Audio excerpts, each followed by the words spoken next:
Monsieur le directeur de cabinet, vous représentez aujourd'hui Madame Borne, ministre des Transports, qui ne pouvait pas nous rejoindre, et je vous remercie de votre présence.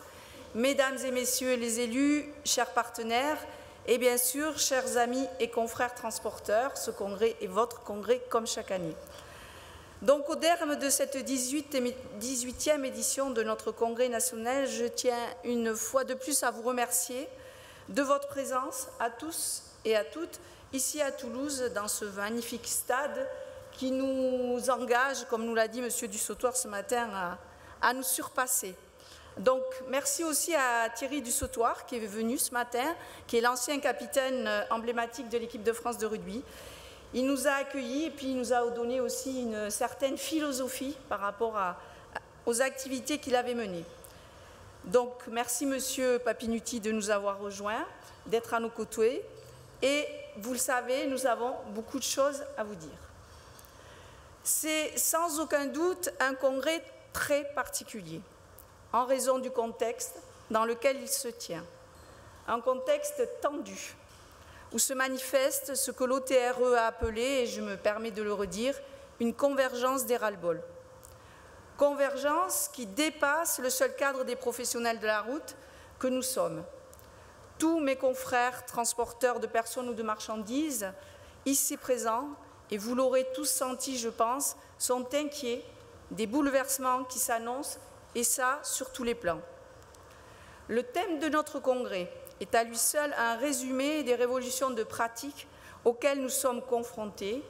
Le titre, c'était « Les PME du transport routier face aux e-transformations ». Oui, nous sommes placés face à de nombreuses transformations, face à d'immenses défis sociétaux, économiques et sociaux.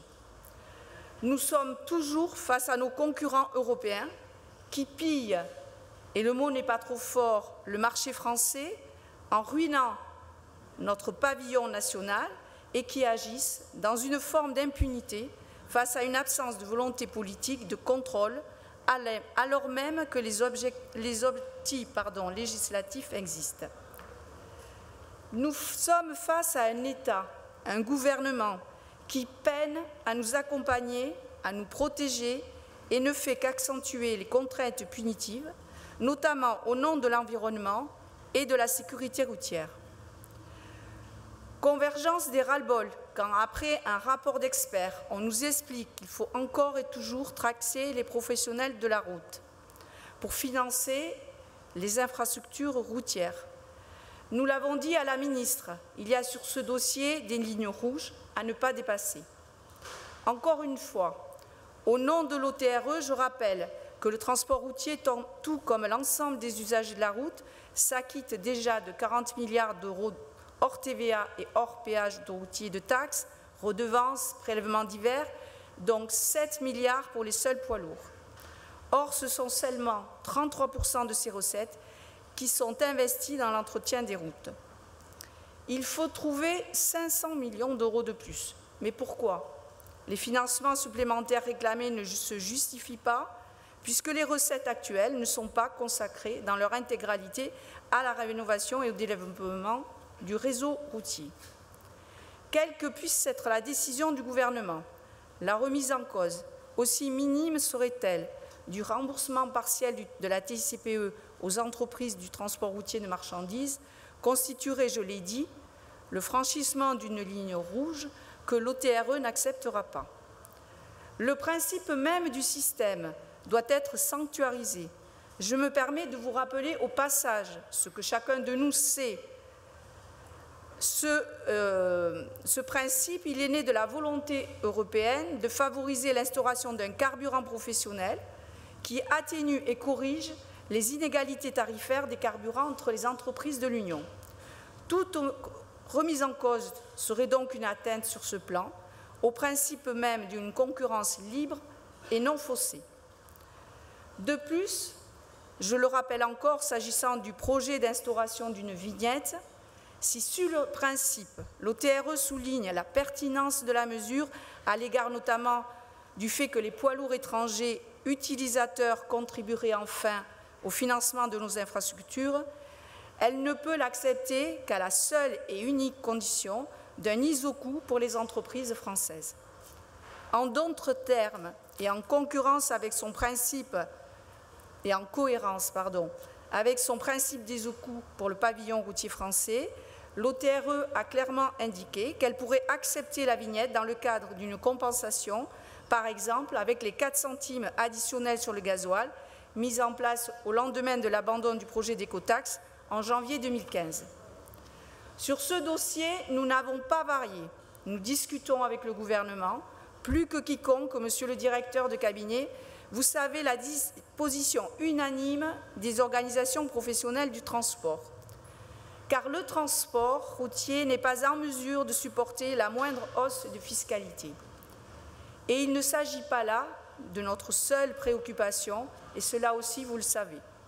Dans le cadre des ateliers débats, des tables rondes ou dans la parole aux adhérents, de nombreux sujets ont été abordés, qui, s'ils portent beaucoup d'interrogations, sont aussi source d'une forme d'angoisse. Ils ne laissent pas de côté également une forme d'autocritique sur le mode « ne vous demandez pas ce que la profession peut faire pour vous, mais interrogez-vous sur ce que vous pouvez faire pour la profession ». Et j'y reviendrai notamment quand on parle de l'attractivité de nos métiers. Mais au-delà de cette question du financement des infrastructures, de Bruxelles à Paris, du paquet mobilité à la LOM, en passant par le projet de loi de finances pour l'année 2019, qui confirme l'émergence et la mise en place d'une fiscalité écologique punitive, je me pose une simple question et je me permets de vous la poser, monsieur le directeur. Veut-on encore du transport routier en France? D'autres questions en découlent. Pourquoi notre profession de transporteur routier est plus que toute autre soumise à une demande, à une injonction de transformation d'une importance hors du commun? Pourquoi cette transition énergétique sert-elle tant d'alibi à de nombreuses mesures coercitives et fiscales notamment, Pourquoi les injonctions qui nous sont faites pour parvenir à cette transformation ne concernent-elles pas d'autres branches d'activité, comme l'industrie par exemple? Pourquoi ne taxer que les usagers de la route? Le routier serait-il le seul pollueur? Pourquoi oublier l'aérien intérieur, qui pollue davantage encore, mais est exempté de toute mesure punitive de taxation de son carburant? Et que dire de la suppression du remboursement partiel de la TICPE sur le gasoil non routier, qui impacte gravement les entreprises du transport frigorifique et les activités de travaux publics? Convergence des ras-le-bol, je vous disais à l'instant, c'est une évidence, là encore dans un contexte où la concurrence des transporteurs low cost venus d'Europe de l'Est, y compris en moins de 7,5 tonnes, est toujours prégnante. Convergence des ras-le-bol qui provoque certainement cette mobilisation citoyenne du 17 novembre prochain, après-demain. Pour le TRE, il est hors de question de se lier à une action dont on ne connaît pas ou peu les organisateurs ni les buts affichés. C'est également pour nous une question de responsabilité, car sur le fond, les revendications des professionnels routiers ne sont pas les mêmes que celles de ces citoyens qui se mobilisent. Mais si l'OTRE n'appelle pas à manifester ce 17 novembre, elle ne dit nulle part qu'elle ne recourra pas à des manifestations plus visibles, y compris par des blocages ciblés, organisés et structurés, comme elle a su le faire à 8 reprises au moment de nos mouvements anti-écotaxe. Sur ce point, vous le savez, monsieur le directeur de cabinet, j'ai alerté personnellement Madame Borne. On ne le répétera jamais assez, le transport routier et tous ses métiers sont indispensables à la vie de notre pays. Or, les contraintes, les injonctions qui nous sont faites, associées aux bouleversements sociétaux, créent ou provoquent des insécurités majeures pour les professionnels, là où il y a quelques années encore, la sécurité était de mise. Cette insécurité, cette absence de vision claire pour l'avenir, elle se manifeste à tous les niveaux de l'exploitation de nos entreprises. Insécurité sur les véhicules qu'il nous faut ou faudra utiliser. Insécurité et remise en cause de nos carburants. Insécurité sur la fiscalité à laquelle nous serons soumis. insécurité sur les recrutements de conducteurs, insécurité sur la concurrence étrangère et les atermoiements européens sur le cabotage, insécurité face au développement de l'économie digitale et collaborative dont nous venons de parler. Permettez-moi donc de m'attarder sur ces différents points. S'agissant du véhicule d'abord, s'applique désormais le dogme du bannissement du véhicule diesel. Certes, la défiance n'est pas nouvelle, mais l'annonce est brutale. Or, à ce jour, quelle est véritablement l'offre de véhicules alternatifs? Les constructeurs ne sont pas en capacité d'une offre réelle, et en tout cas suffisamment construite. On pourrait aussi, à ce stade, évoquer le dossier du véhicule autonome. Mais quel constructeur souhaite réellement s'engager aujourd'hui? Et que penser de l'alternative au diesel dans les entreprises routières gérées par des entreprises d'État? Est-il exemplaire? Certainement pas. À titre d'exemple, cruelle réalité de constater que, faute de bus disponibles, la RATP va prolonger la vie de 118 bus diesel l'an prochain. Je rappelle juste que théoriquement, les véhicules de transport de personnes classés en catégorie 5 n'ont même plus le droit de circuler à Paris. Et que dire des liaisons régulières par autocar dues à la libéralisation du marché opérée en 2015 par Emmanuel Macron, alors ministre de l'économie? Une seule ligne est à carburation alternative au diesel, Amiens-Paris, un autocar électrique, mise en place depuis avril 2018 par l'opérateur allemand Flixbus. Tout cela démontre que l'offre alternative au diesel est loin d'être effective. Alors, avouons qu'entre la réticence des constructeurs à accélérer un processus d'offre et l'absence de volonté politique à encourager cette alternative au diesel, l'espace est mince, même si certains de nos adhérents, courageusement, s'engagent dans l'acquisition coûteuse d'autocars, de véhicules utilitaires ou de poids lourds, gaz, électriques, et en se tournant, là encore, vers les très rares produits existants. De ce fait, je l'affirme, la branche transport routier est sans aucun doute celle qui travaille et coopère le plus à la transition énergétique, et ce, depuis longtemps. Autre contrainte, s'agissant des véhicules, celle rendue obligatoire le 6 novembre 2017, la téléprocédure pour obtenir sa carte grise ou le permis de conduire sur le site ANTS, qui n'a cessé de provoquer l'exaspération des chefs d'entreprise du transport routier. Certains attendent ou ont attendu pendant des semaines leur certificat d'immatriculation.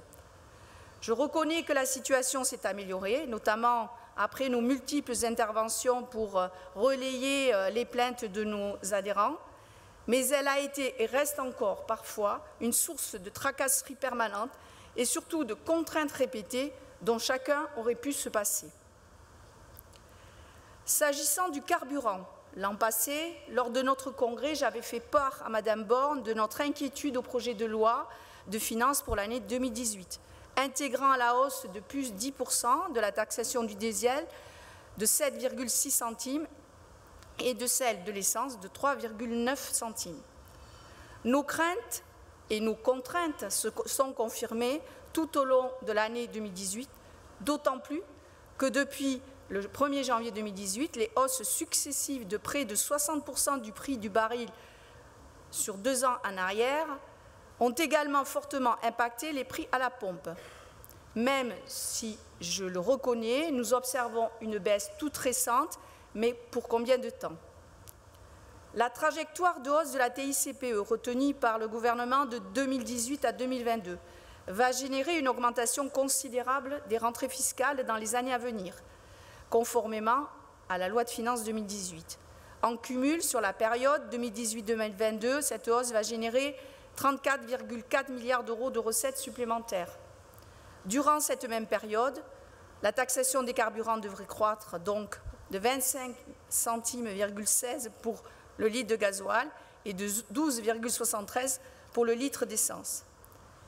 Il est évident que le niveau de récupération de cette fiscalité sur lequel vous vous êtes engagé va considérablement impacter la trésorerie de nos entreprises, Quant à celles qui n'en bénéficient pas, cette hausse programmée est purement insupportable. Sur ce point précis, nous devons, nous, transporteurs, nous remettre en cause également. Il est inadmissible qu'aujourd'hui encore, alors même que le remboursement partiel de la TICPE existe depuis plusieurs années, 20% du parc de véhicules concernés ne fait l'objet d'aucune demande semestrielle de remboursement partiel. Il en est de même pour le pied de facture, obligation légale, qui permet aux seuls transporteurs routiers de marchandises d'ajuster leur prix de transport en fonction des variations du coût de carburant et du poids de ce poste dans l'entreprise. Et pourtant, trop nombreux sont encore ceux qui ne l'appliquent pas. Notre profession doit faire preuve de courage et de détermination dans l'application de ce dispositif que d'autres secteurs nous envient, voire d'autres pays. Au-delà de ces remarques, l'OTRE réitère sa demande maintes fois exprimée de la mise en place d'un carburant professionnel, détaxé à l'achat, qui ne pèse pas sur les trésoreries des entreprises. Vous le savez, des travaux sont en cours avec la Direction générale des douanes, le ministère des Finances et votre ministère. Tous les clignotants sont donc ouverts pour voir aboutir impérativement ce projet au 1er janvier 2020. Au surplus, à la fin de ce quinquennat, les carburants alternatifs qui s'imposent dans le cadre de la transition énergétique subiront eux aussi une augmentation de leur fiscalité. De ce fait, ils deviendront moins attractifs. Cette courte période d'exonération apparaît donc peu incitative au égard aux enjeux qui nous sont imposés. L'exemple de l'Angleterre démontre qu'il est possible de faire autrement, puisqu'elle vient de s'engager à ne pas augmenter la fiscalité sur le gaz jusqu'en 2032. De même, que penser du silence assourdissant des sociétés d'autoroutes qui n'ont toujours pas mis en place un réseau de distribution de carburants alternatifs? Elles ne sont pas plus engagées sur un usage incitatif de leurs infrastructures. L'Allemagne vient d'annoncer la gratuité de son réseau autoroutier pour les véhicules au gaz à partir du 1er janvier 2019. Qu'en est-il en France? La trajectoire de hausse de la fiscalité que vous avez choisie pourrait devenir acceptable si toutes ces mesures en étaient la contrepartie. En l'état, ce que vous proposez est inacceptable et inadmissible. S'agissant du recrutement, cette crise touche tous les métiers du transport, qu'ils soient de personnes ou de marchandises. Recruter un conducteur de poids lourd ou un ambulancier, par exemple, relève souvent de l'exploit. Cette difficulté met nos entreprises au pied du mur et perturbe énormément nos exploitations. Sans doute et certainement faut-il, sur ce sujet comme sur d'autres, nous remettre collectivement en cause sur notre capacité à rendre les métiers du transport attractifs dans un pays où le nombre de demandeurs d'emploi reste toujours très élevé. Sans doute aussi faut-il... Bon, j'ai fait un loupé, je le recommence. Pourquoi avons-nous notamment tant de mal à recruter un conducteur? Il est impératif que nous engagions une réflexion concertée sur le niveau de nos minima conventionnels pour les fonctions de conducteur principalement, sur l'organisation du travail et ses conditions. Mais par-delà cet auto-questionnement, il est un point sur lequel nous vous avons régulièrement interrogé, la multiplication des contrôles et des verbalisations automatisées constitue maintenant un frein majeur à la carrière des conducteurs routiers. Priver un conducteur routier de son permis de conduire, c'est le priver de son permis de travailler. Bien entendu et bien sûr, il faut sanctionner pour prévenir et sécuriser la route, mais la multiplication automatique d'infractions à un point pour des causes futiles ou non dangereuses amène le salarié à être sanctionné 2 fois. Nous ne nous opposons pas à l'automatisation du contrôle, mais le tout automatisé a ses limites. Elles sont aujourd'hui franchies. Peut-on encore parler de discernement dans la verbalisation? Qui imagine un gendarme verbaliser un contrevenant pour un dépassement de 1 km/h de la vitesse autorisée? Personne. Un radar automatisé, lui, le fait systématiquement. Et là encore, la convergence des ras-le-bol. Véhicules, carburant, recrutement. des sujets sur lesquels, il y a 10 ans à peine, la profession ne se posait aucune question.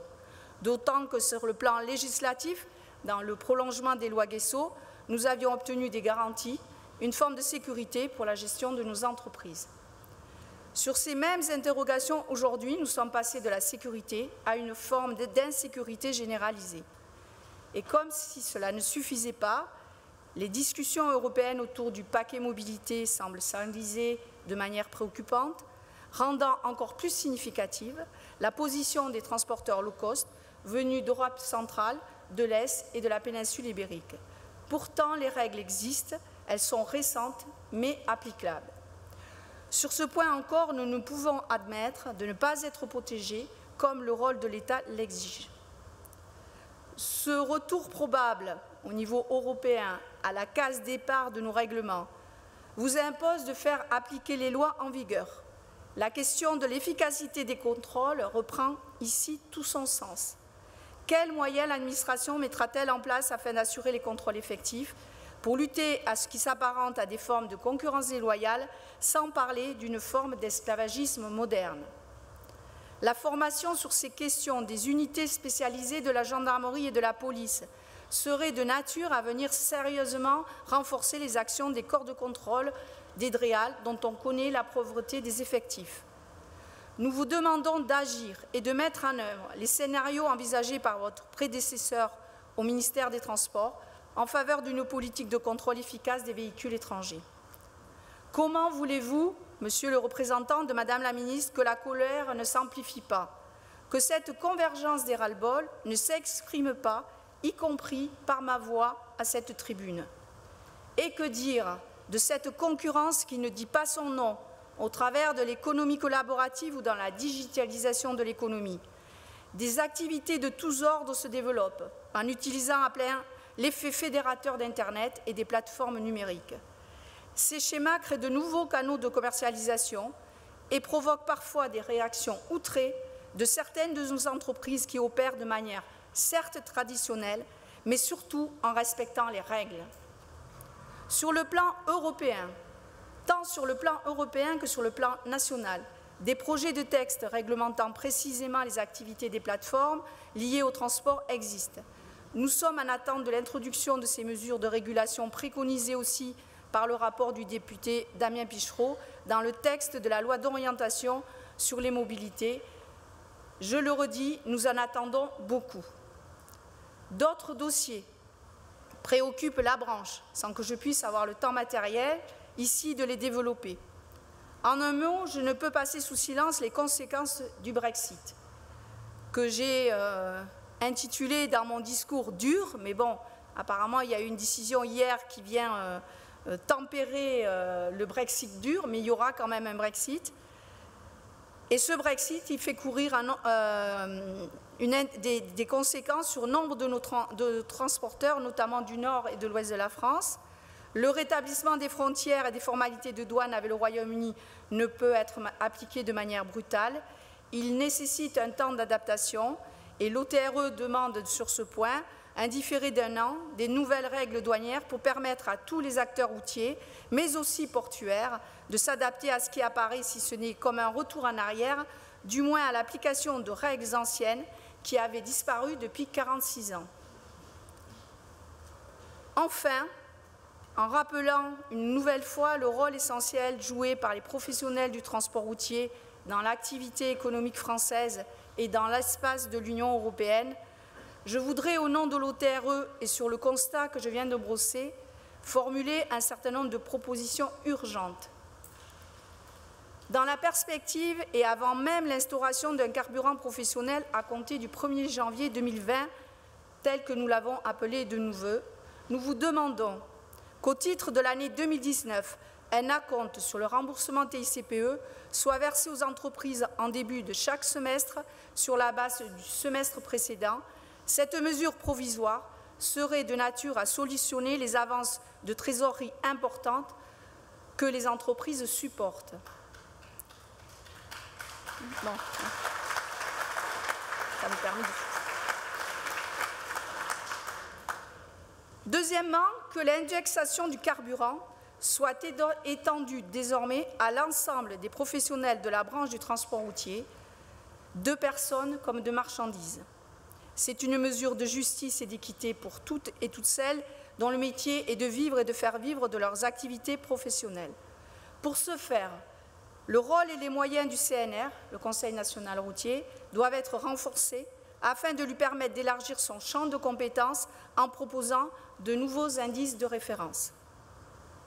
Enfin, en ce qui concerne la transition énergétique, qui nous apparaît comme la transformation la plus brutale et sur laquelle nous avons le plus de difficultés, rappelez que le transport routier s'est engagé, toujours déterminé, convaincu, mais doit-il, à ce stade, subir d'autres contraintes tant que les autres acteurs de la filière n'auront pas clairement affiché le calendrier de leurs intentions, de leurs objectifs, de leurs engagements. Pour réussir donc, l'OTRE exige, souligner deux traits, la négociation d'un accord de transition énergétique dans le transport routier de 2019 à 2022, qui devra être renégocié dès la fin de l'année 2022 pour le prochain quinquennat 2022-2027. Pour y parvenir, l'OTRE attend de l'État que nous puissions discuter et prendre accord avec les constructeurs, les filières de distribution des carburants alternatifs pour que des objectifs chiffrés annuels de développement de l'offre de motorisation alternative soient déterminés en même temps que la mise en place du réseau. À défaut d'objectifs atteints, les contraintes et la fiscalité sur les usagers et transporteurs professionnels pourraient être remises en cause et des pénalités pour être imposées aux constructeurs et aux filières de distribution qui n'auraient pas respecté leurs engagements. L'idée, c'est quoi? C'est que les engagements ne soient pas que sur le transport routier, sur les usagers, sur nos entreprises, mais aussi sur tous les acteurs de la filière.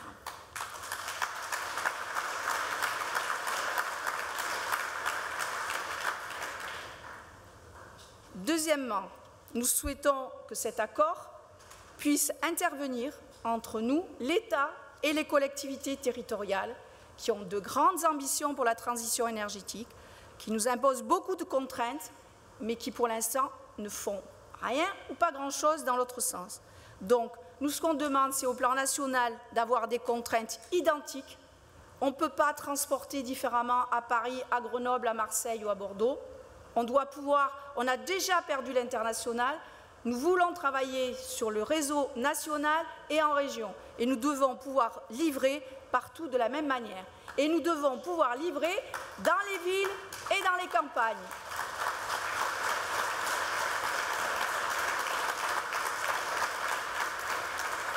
Nous souhaitons que les régions qui perçoivent une part non négligeable de notre TICPE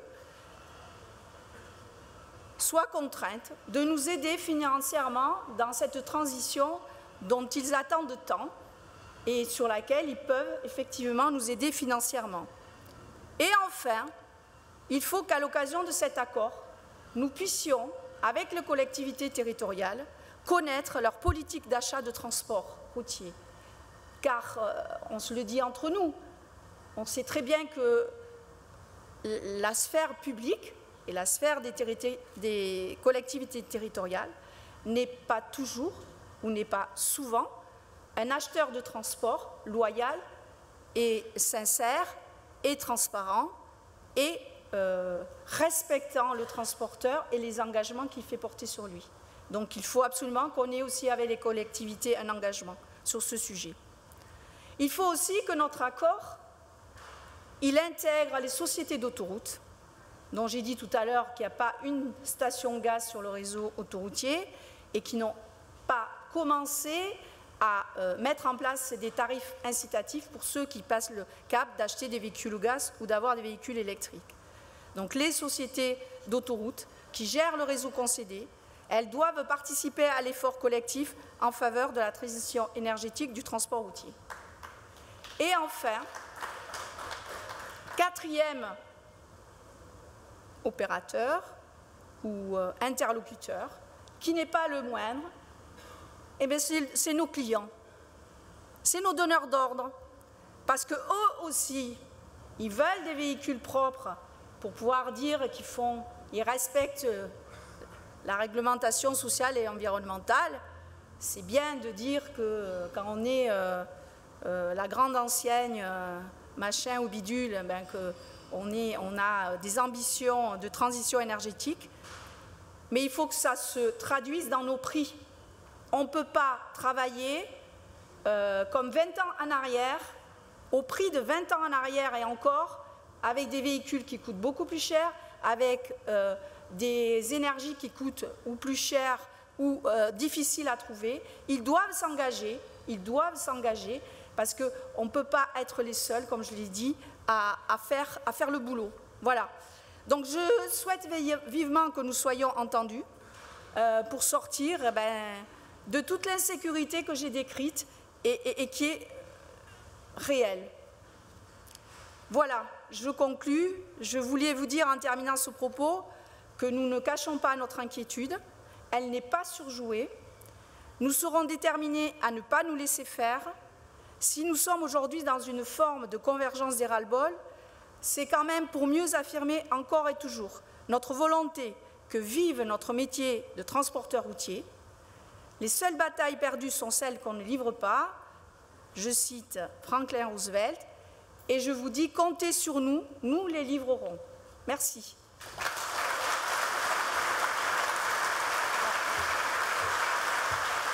Merci Aline Mesplès.